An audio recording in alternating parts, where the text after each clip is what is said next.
आषाढी एकादशीच्या निमित्ताने सावळ्या पांडुरंगाचे दर्शन घेण्यासाठी पंढरीला येणाऱ्या सर्व वारकऱ्यांचे भाविक भक्तांचे मनपूर्वक हार्दिक स्वागत आणि नागरिक बंधू भगिनींना आषाढी एकादशीच्या मंगलमय शुभेच्छा।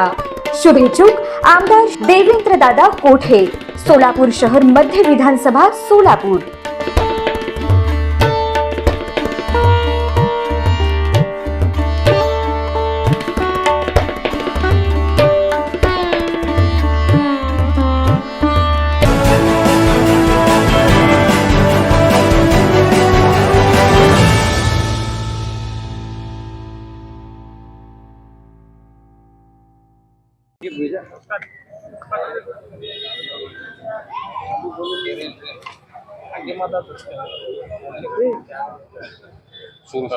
आजच्या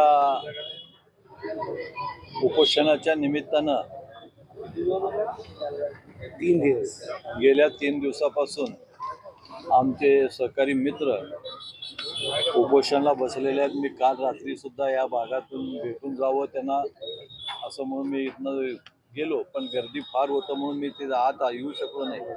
पण आज सकाळी मला असं वाटलं की बाबा आज तर का होईना शाब्दी साहेबांना भेटावं, त्यांच्याशी 2 शब्द करावं आणि उपोषण जे काही गेल्या 3 दिवसापासून चालू आहे ते उपोषण सोडण्यासाठी विनंती करण्यासाठी मी इथं आलेलं आहे। कारण माझं त्यांचं आजचा संबंध नाही, गेल्या अनेक वर्षापासून माझे वैयक्तिक संबंध आहेत, त्यांच्या वडिलांपासून संबंध आहेत। त्यामुळं मला असं वाटलं की एक चांगला नेता आपल्या ज्या काही समाजाच्या मागण्या घेऊन ते 3 दिवस झाले बसलेले आहे। मी एवढं सांगू इच्छितो की शाब्दी साहेब त्यांच्या सगळ्या वेलफेअर असोसिएशनच्या सगळ्या पदाधिकाऱ्यांना की शहर उत्तरमधील भागातील जे काही मुस्लिम समाजाचा भाग असेल त्या भागामध्ये काम करणं हा माझं कर्तव्य आहे आणि मी करत आहे।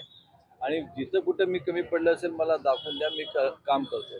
आम्ही कधीच समाजाच्या दुफळी किंवा समाजाच्या वेगळं समजून कधी काम केलं नाही। ज्या सगळ्या माझ्या मतदारसंघातल्या लोकांना मूलभूत सुविधा मिळावं आणि सगळ्या समाजाला मिळावं यासाठी सातत्यानं प्रयत्न करतो। आज त्यांनी जे निवेदन दिलं त्या दर्ग्या आपल्या स्मशानभूमीच्या संदर्भात त्यांनी जे काही विकास करण्यासाठी दिलेले चिरागली तक्या इथं सातत्यानं आम्ही काम करतच असतो आणि ते आता सध्याला काम परत मंजूर आहे। कामासाठी निधी मंजूर आहे। जडे साहेबांचं इथं थोडं काम तिथं नाही केलं असेल तर आम्ही आत्ताच त्यांना सांगितलेलं की ज्यांचं काय काम असेल तर त्यांना माझ्यापर्यंत पाठवावं आणि तेही काम मी आपल्या येणाऱ्या निधीमध्ये करून घेतो।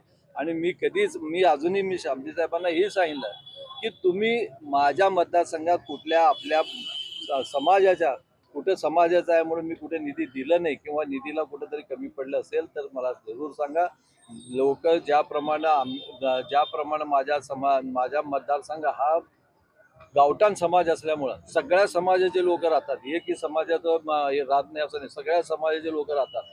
म्हणूनच तुमच्या सगळ्यांच्या सहकार्यानं तुमच्या सगळ्या समाजाच्या सहकार्यानं मी 5 वेळा तिथं आमदार म्हणून निवडून दिलो आणि काम केल्यामुळं निवडून दिलो। आजही कुठल्याही भागात गेलं तरी मला मान सन्मान आहे आणि लोक कामं सांगतात। जेव्हा लोक जवळ येऊन कामं सांगतात, जेव्हा लोक कामं करून घेतात त्याचंच प्रसिद्धी मिळायचं की आपण काम करू लागलो। आणि या कामाच्या निमित्तानं आज शाब्दी साहेबाला विनंती करतो की आपण आज संध्याकाळपर्यंत महापौर साहेबांना भेट आहे त्यांची, ती भेट झाल्यावर आपण आपलं उपोषण सोडावं। आपण तरुण आहेत, समाजाला आपल्या काम आणि आपली फार मोठी गरज असते आणि उपोषण हे आपल्या शरीरासाठी चांगलं नसतंय। आपल्या विनंती करतो पुन्हा एकदा की आपण हे उपोषण सोडून द्यावं। त्यांची मुख्य मागणी आहे की महापालिकेच्या बजेटमध्ये मुस्लिम बहुल भागासाठीचा निधीची तरतूद नाही आहे, याच्यासाठीचे तुमचे प्रयत्न काय? मला यापूर्वी आपण पालकमंत्री होता आणि त्यानंतर सहकार मंत्री अनेक मंत्रिपदावर असताना अशी तक्रार आली नाही।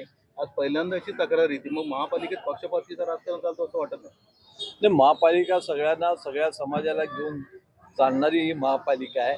आपल्याला काहीतरी थोडं काय म्हणजे ज्या आपण आता मी बघितलो जे निधी आपल्याला ह्याच्यामध्ये दिलेले आहे त्या निधीमध्ये उल्लेख नावाने प्रत्येकाच्या नावाने केलेलं आहे। पूर्वी असं नव्हतं, महापालिकेचं कुठल्या असं समाजाच्या नावाने निधी दिलं जात नव्हतं। या वेळेला थोडं चुकून काहीतरी अधिकारी लोकांच्या गोंधळामुळे घडू शकतो, त्यामुळे झालेलं आहे. पण निधी आपल्या समाजालाही मिळाला पाहिजे, त्यासाठी प्रयत्न करून निधी मिळवून देण्याचं काम माझं कर्तव्य मी करून देईन. यासाठी पदाधिकारी आणि अधिकाऱ्यांशी समन्वय साधणार का? मग सांगितलं ना मी, यासाठी पदाधिकाऱ्यांशी पक्ष नेते असू द्या किंवा तिथले स्टँडिंग कमिटी चेअरमन असू द्या, यांच्याशी चर्चा करून आपल्याला जे काही निधी पाहिजे ते निधीचं योजना पुढच्या ह्याच्यामध्ये करून घेतो. तुम्ही पदाधिकारी आले नाही, पण तुम्ही येण्याचा उत्साह दाखवला आणि त्यांचं उपोषण सोडण्यामागचं त्याने विनंती केली. काय आहे म्हणजे काय हेतू असावा?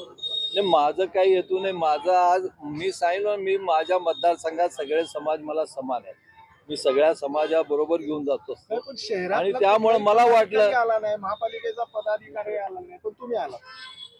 नाही, माणुसकी आपण दाखवला. नाही, मी येत असतो ना. काय मी शाब्दी साहेब माझे मित्र आहेत आणि त्यामुळं मला थोडं आपली आपुलकी वाटली. साहेबांना मी सांगावं बाबा ज्या दिवस उपोषण होऊ नये, कारण आपल्याला हे परवडणारं नसतं आपल्या शरीरासाठी, म्हणून मी सांगण्यासाठी विनंती करण्यासाठी. उर्दू घरचा एक विषय रखडलाय. उर्दू घर मी पालकमंत्री असल्यापासून ते तेव्हा मंजूर करून घेतलं, निधी दिलं त्याला DPDC मधनं भरपूर काही, आणि ते मला असं वाटतं की उर्दू घर आता तयार आहे. आणि मला आपण संस्कृती मंत्रीकडे येते ना, ज्या मंत्र्यांकडे त्यांना एक पत्र देऊन त्यांना बोलून आपण लवकरात लवकर त्याचं उद्घाटन करू. पालिका पदाधिकाऱ्यांना काय सल्ला द्याल या बाबतीत? निधीच्या बाबतीमध्ये दुजाभाव केला जाणार नाही किंवा पुरवू नये याच्या बाबतीत? नाही, मी माझ्या पक्षनेत्यांना किंवा मी माझ्या नगरसेवकांना, महानगरपालिकेत जे काही माझे पदाधिकारी आहेत त्यांना मी सांगेन की बाबा कुठलाही दुजाभाव न करताना सगळ्याला समान आपण घेऊन जायचं असतंय आणि आपण घेऊन जावं. ओके, धन्यवाद. Like, subscribe, click on the bell.